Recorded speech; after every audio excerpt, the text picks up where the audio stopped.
오늘은 성경 개관 아가서의 말씀을 살펴보도록 하겠습니다. 아가서의 말씀, 부부를 위한 지혜라는 제목으로 함께 은혜의 말씀을 나누겠습니다. 한 주 동안 성도님들 평안히 지내셨습니까?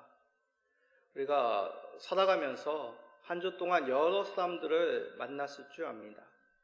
그 가운데 가장 많이 만난 사람들은 누구인가요? 아무래도 직업에 따라 그 정도가 그 사람들이 다르겠죠. 그렇지만 공통적으로 모든 사람들이 한 주 동안 살면서 만나는 사람, 그것은 아마 가족일 것입니다.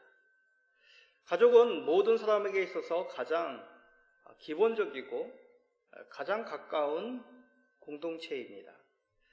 그러나 점점 대한민국 사회 1인 1가구 시대죠. 1인 1가구가 점점 많아지면서 이제는 가족의 의미가 쇠퇴하고 있습니다. 가족이 사라지면 사회 곳곳에서 그 영향이 드러납니다.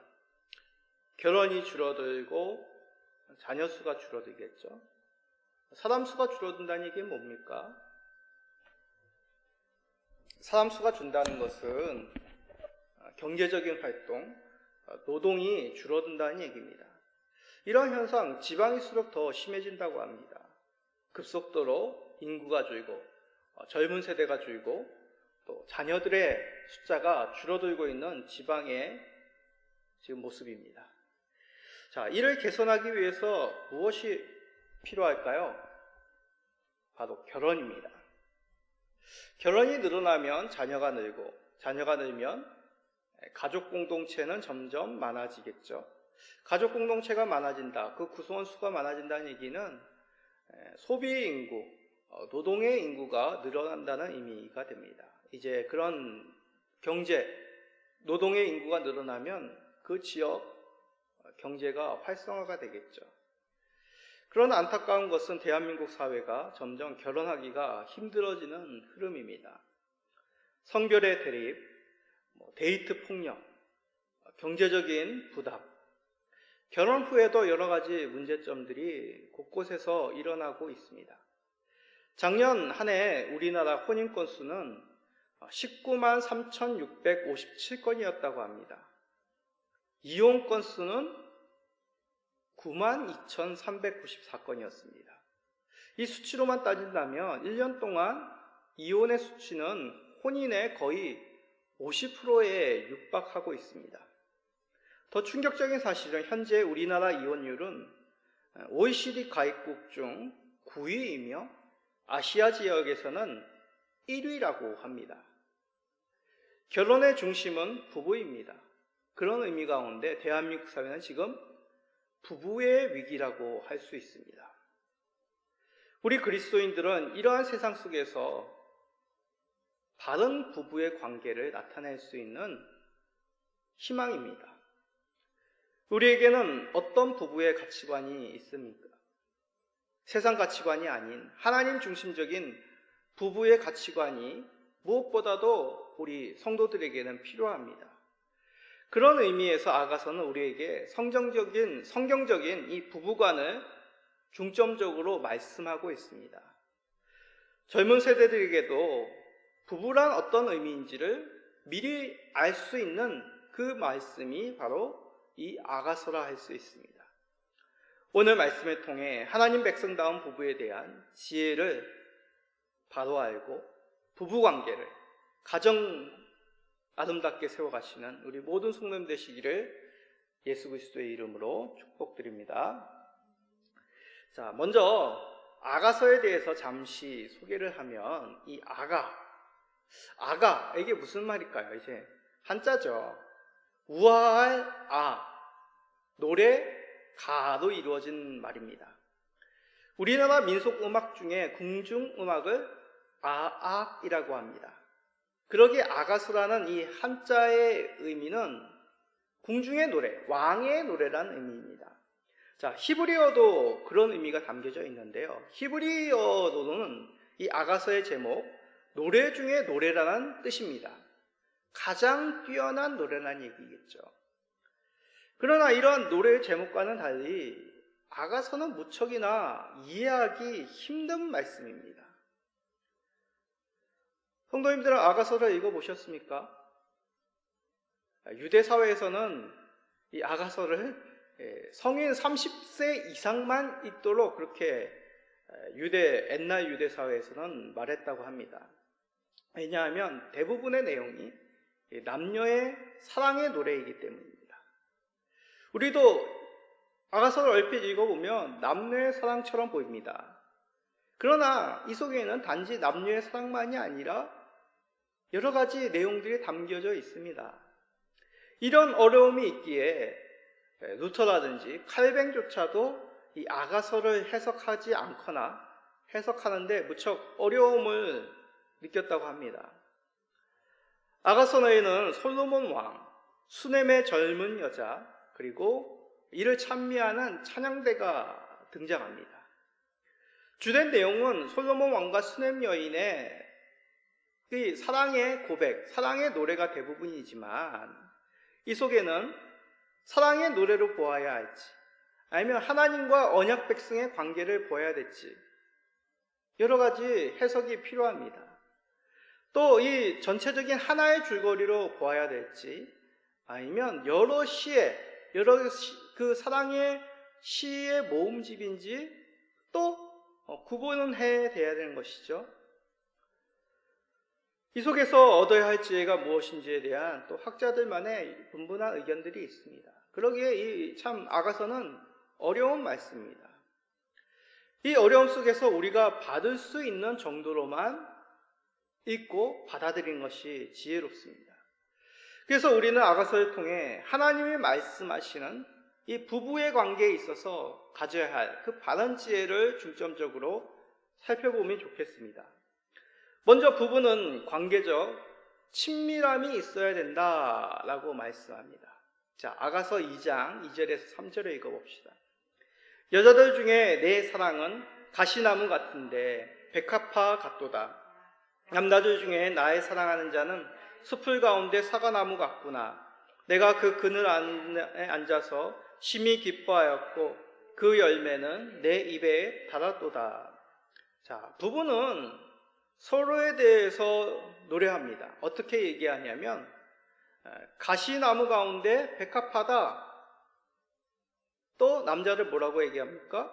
숲을 가운데 사과나무 같다라고 얘기합니다. 즉 어떤 누구보다도 자기의 남편, 자기의 아내가 특별하다는 것이죠. 아내를, 남편을 높이며 자랑하고 사랑하는 그런 고백을 담고 있습니다. 부부시라면 연애할 때 이런 감정을 느끼셨을 겁니다. 누구보다도 특별한 내 신랑, 특별한 내 신부, 특별하게 사랑하고 정말 다른 것은 다 흐리게 보일지라도 남편만큼, 이 신부만큼은 또렷하게, 분명하게 보이는 그러한 때가 있었을 것입니다. 그러나 점점 시간이 지나면 어떻게 됩니까? 서로의 부족함이 보이는 것이죠. 사람들 앞에서 없는 남편, 없는 아내를 흉을 봅니다. 점점 서로에 대한 매력을 잃어버리고 몸도 마음도 멀어지는 것이죠. 오히려 혼자 있는 것이 더 홀가분하게 느껴지기까지 합니다. 그래서 우스갯소리로 뭐라고 합니까? 남편이 멀리 출장 가면 아내가 멀리 여행이나 친정에 가면은 쾌재를 부릅니다. 부부 생활이 점점 가지면 가질수록 깊어지면 깊어질수록 친밀해지는 것이 아니라 정말 멀게 느껴지고 오히려 혼자 있는 것이 낮게 여겨지는 것이 오늘날 우리들의 부부 생활입니다. 친밀함이란 정말 꿈같은 얘기처럼 들립니다. 그러나 하나님은 말씀합니다. 자, 아가서 2장 10절입니다. 나의 사랑 한 자가 내게 말하여 이르기를 나의 사랑 내 어여쁜 자야 일어나서 함께 가자. 자, 직역하면 일어나라 나의 사랑 나의 아름다운 자야 그리고 나에게로 오라라는 그런 뜻입니다. 이러한 초청은 단지 부부가 어떤 일인지 언제든지 함께 해야 된다, 그런 뜻은 아닙니다. 부부라는 의미를 말하는 것이죠. 이 찬송의 시와 같이 하나 된다, 친밀하게 하나가 되는 것이 부부다라고 말씀합니다. 세상에도 그런 말이 있죠. 부부가 서로 닮는다. 같이 살고 같이 자고 막 같이 먹고 그러다 보면 같은 생각, 같은 행동, 같은 어투가 된다는 그런 세상의 말입니다. 세상도 이것을 안다면 하나님 백성의 부부됨은 어떤 모습이 옳다고 생각하십니까? 하나님은 에덴 동산에서 아담과 하와를 창조하시고 이렇게 말씀하셨습니다. 창세기 2장 24절입니다. 이러므로 남자가 부모를 떠나 그의 아내와 합하여 둘이 한 몸을 이룰지로다. 하나님이 말씀하시기를 너희들이 이제 독립된 가정을 이루는, 부부를 이루는 한 몸이 되었음을 선포하고 계신 것이죠. 이 세상에 어떤 누구보다도, 어떤 관계보다도 가장 친밀하여 하나가 되는 그 관계가 부부라고 말씀하십니다. 부부이신 성도님들, 이 말씀 속에서 서로를, 남편을, 아내를 누구보다도 특별히 여기며 사랑하시며 하나 되는 존재여야 됨을 잊지 마시기를 바랍니다. 젊은 세대 자녀들은 이 말씀 속에서 이건 나와 상관이 없다고 생각하지 마십시오. 이를 기억함으로 앞으로 만날 사람에 대한 특별하게 사랑하게 여겨야 될 하나됨을 소망해야 됨을 가져야 되는 것입니다. 이 말씀 속에서 우리가 진정으로 친밀함을 누릴 수 있는 부부의 관계, 또한 그런 친밀한 관계를 소망하시는 우리 모든 성도님 되시기를 간절히 간구드립니다. 두 번째로 부부가 가져야 할 지혜, 서로를 통해서 정체성을 찾는 것이다 라고 말씀합니다. 우리는 놀랍게도 살면서 살아갈수록 자신을 찾는 것이 아니라 정체성을 잃어버립니다. 내가 왜 사는지, 무엇을 해야 되는지, 나는 이 세상 속에서 이 사람들에게 있어서 어떤 자리매김을 하는지 점점 그 정체성을 잃어버리고 혼동해하고 있습니다. 정체성이 혼란한 가운데 세상은 끊임없이 잘못된 정보를 계속 우리들에게 주고 있죠. 그리하여 세상의 이 잘못된 정보로 나 자신을 이해하고 그리고 상대방을 이해하기 시작합니다. 나는 이런 사람이야. 저 사람은 이런 사람이야. 잘못된 정체성을 가지게 되는 것이죠. 이것을 다른 말로 말한다면 상실이라 할 수 있습니다. 우리가 욥기서에서도 말씀드렸죠.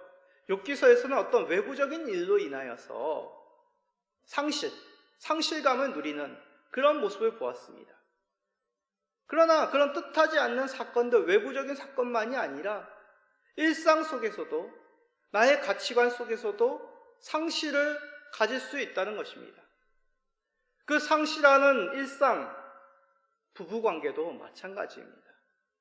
그래서 많은 중년, 노년의 부부들이 상대방의 정체성에 실망하여 그리고 자신의 잃어버린 정체성을 찾고자 황혼 이혼을 많이들 하고 있습니다. 성경은 말합니다. 부부는 정체성을 잃는 그 상실의 관계가 아니라 서로를 통해서 정체성을 찾아가는, 확립하는, 확인하는 그러한 관계이다라고 말씀합니다. 자, 아가서 2장 16절을 읽어봅시다. 내 사랑하는 자는 내게 속하였고 나는 그에게 속하였도다. 그가 백합화 가운데에서 양떼를 먹이는구나. 자, 속하였다라는 것은 하나인 관계에서 포함되어 있다라는 뜻입니다.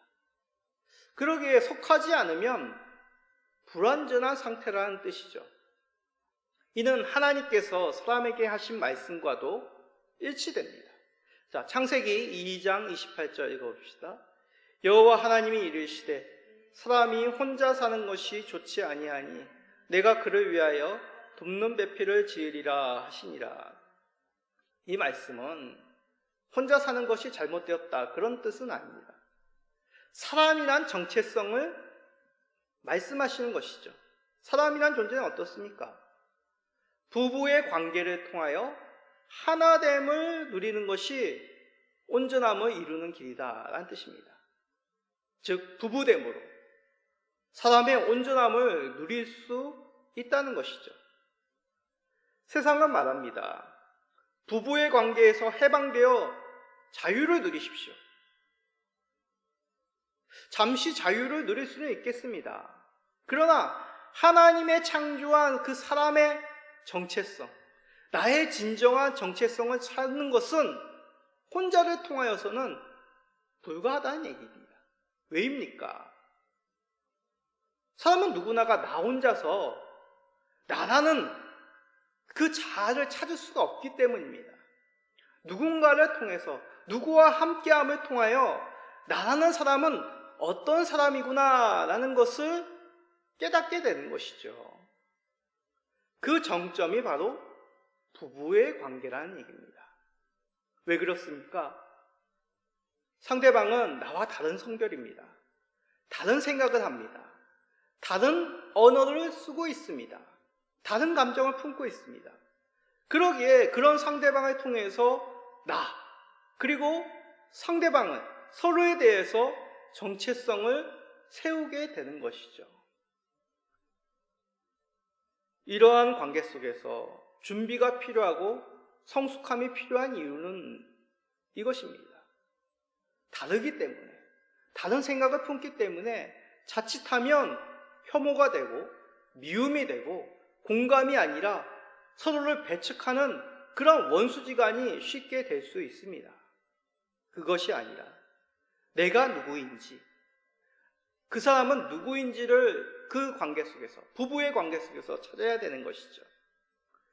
오늘날의 문제는 내가 누구인지 알지 못하는 사이에 이성에 대하여 육체적인 관계를 맺는 데 있습니다. 우리는 부지런히 내가 누구인지, 사람이 무엇인지에 대한 그 정체성을 찾아야 됩니다. 그 안내서가 무엇입니까? 성경입니다.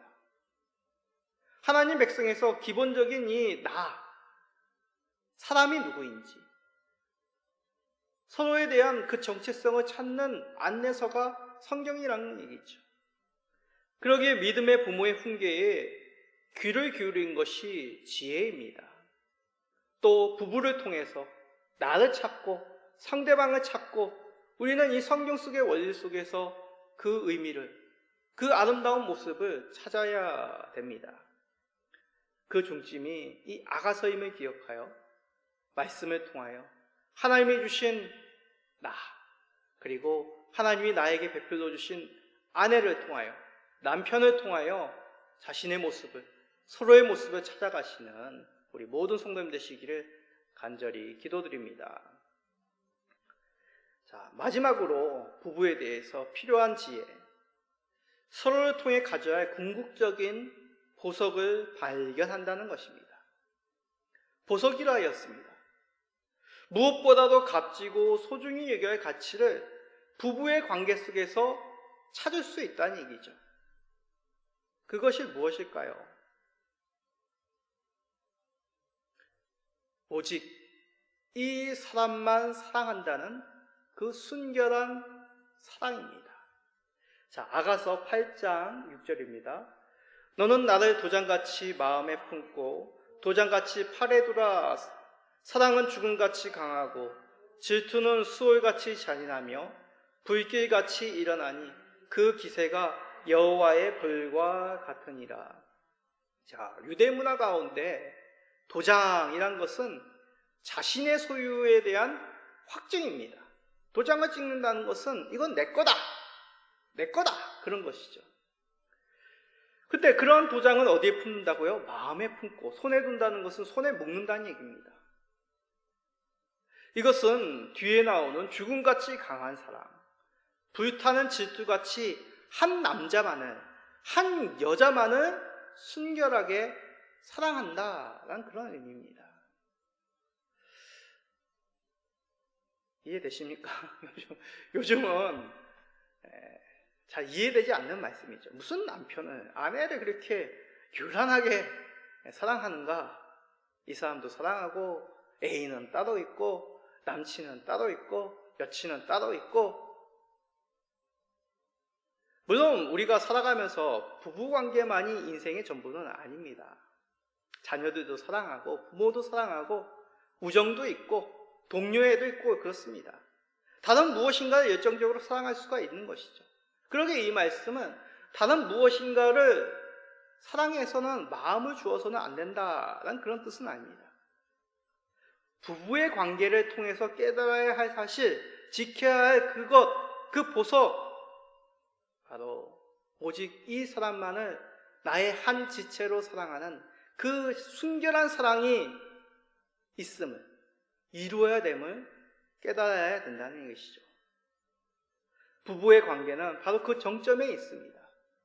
서로에게 헌신하며 서로에게 순결하며 그런 아름다운 하나됨, 서로를 알아가는 그런 관계를 통하여 이 순결한 사랑, 헌신의 사랑을 나타내는 것이죠. 그런데 이것을 통하여 우리는 더 깊은 의미의 진정한 보석을 깨달아야 됩니다. 그게 무엇이겠습니까? 로마서 5장 8절입니다. 우리가 아직 죄인되었을 때에 그리스도께서 우리를 위하여 죽으심으로 하나님께서 우리에 대한 자기의 사랑을 확증하셨느니라.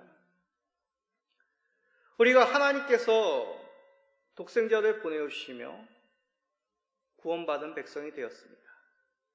우리에 대한 하나님의 사랑을 예수 그리스도로 말미암아 보여주신 것, 나타내신 것, 증거하셨습니다. 이를 통해 우리는 진정한 헌신의 사랑, 순결의 사랑, 가장 값진 것까지도 내어주는 그 사랑의 의미를 깨닫게 된 것이죠.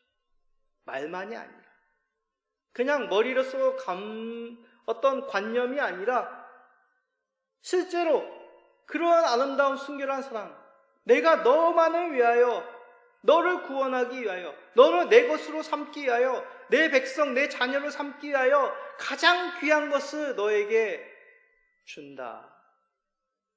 이 사랑의 의미를 알게 되었습니다.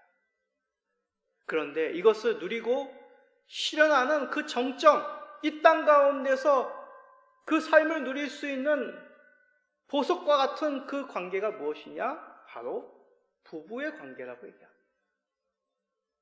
그래서 바울 사도를 통하여 이런 유명한 말씀을 우리에게 전하였죠. 에베소서 5장 25절입니다.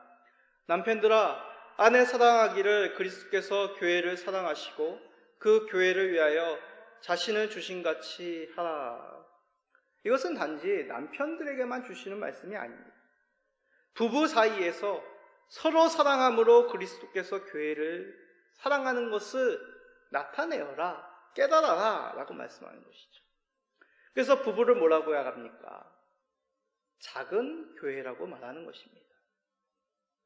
그 가정의 핵심, 그 부부, 이것을 통하여 하나님께서 자신을 내어준 것 같이, 독생자를 내어주신 같이 그 사랑을 나타내는 것이죠. 그러기에 부부로만, 가정으로만 사랑이 머물러서는 안 됩니다. 부부를 넘어, 가정을 넘어, 자녀를 넘어 이웃으로, 세상으로 그 하나님께 베푸신 사랑을 베푸는 것이죠. 이것이 바로 그리스도께서 우리에게 나타내신 완전한 사랑입니다. 우리가 속한 교회는 이것을 나타내는, 그 사랑을 하나님께로부터 받은 예수 그리스도의 사랑으로 말미암아 신부가 된 아름다운 하나님의 공동체입니다. 세상은 점점 자신의 감정, 자신과 생각이 같은 소수의 무리에게만 애정을 쏟으라고 우리를 세뇌시키고 있습니다. 그래서 다른 누군가를 이해하는 것, 그러한 허잘데기 없는 에너지를 소비하는 것을 멈추어라고 우리에게 끊임없이 잘못된 가치관을 심어주고 있습니다. 이를 바로잡을 수 있는 것, 그리스도께서 우리를 사랑하신 같이 그리스도의 사랑으로 서로 사랑하는 것, 부부관계 속에서 그 사랑을 나타내는 것이 하나님이 이 부부를 통하여 말씀하시는 귀한 보석과도 같은 진리라는 것이죠. 우리 성도님들은 이 보석을 아름답게 다듬고 그 빛을 드러내고 있습니까? 이를 잘 알지만 우리는 많이들 실패하고 또 잘못을 저지릅니다. 얼마 전 저는 아내에게 잘못을 하였습니다. 나의 감정을 알리고 싶은 것을 넘어 아내를 감정의 쓰레기통으로 여겼던 것입니다. 감정을 나누고 생각을 알리는 것과 감정의 쓰레기통으로 대하는 것은 천지 차이이죠. 나누고 알리는 것은 공감과 존중입니다. 그러나 감정의 쓰레기통은 더러움과 상처만이 남게 되는 것이죠. 이것을 깨닫고 용서를 구하였습니다. 혹시 저와 같이 남편을, 아내를 단지 나의 스트레스 해소하는 감정의 쓰레기통으로 여기고 있는 분은 혹시 계시지 않습니까? 세상에는 부부의 관계를 허무는 아가서에서 언급된 여호와도 같은 존재들이 참 많습니다. 점점 세상은 서로에게 충실하지 않고 다른 것에 마음을 빼앗도록 우리를 유혹하고 있습니다. 이러한 세상 속에서 아가서는 참 우리에게 귀한 지혜를 들려줍니다. 우리가 품어야 될 사랑, 이 부부의 관계를 통하여 그 보석과도 같은 의미를 깨닫게 됩니다. 서로가 하나됨을 통하여, 친밀함을 통하여 우리는 각자의 아름다운 모습을 발견하고 또 나의 모습을 새롭게 하는 귀한 관계를 맺게 되는 것이죠. 그리하여 하나님께서 우리를 사랑하신 같이 우리가 서로를 사랑하고 넘어서 하나님께서 자신을 내어주신 그 아름다운 사랑을 세상 가운데 베풀게 되는 것입니다. 여러분들이 속해 있는 그 남편과 아내와의 부부의 관계가, 가정, 자녀와의 관계가, 부모의 관계가, 그리고 속해 있는 교회가 그런 아름다운 사랑의 통로가 되시기를 예수 그리스도의 이름으로 축복드립니다. 아멘.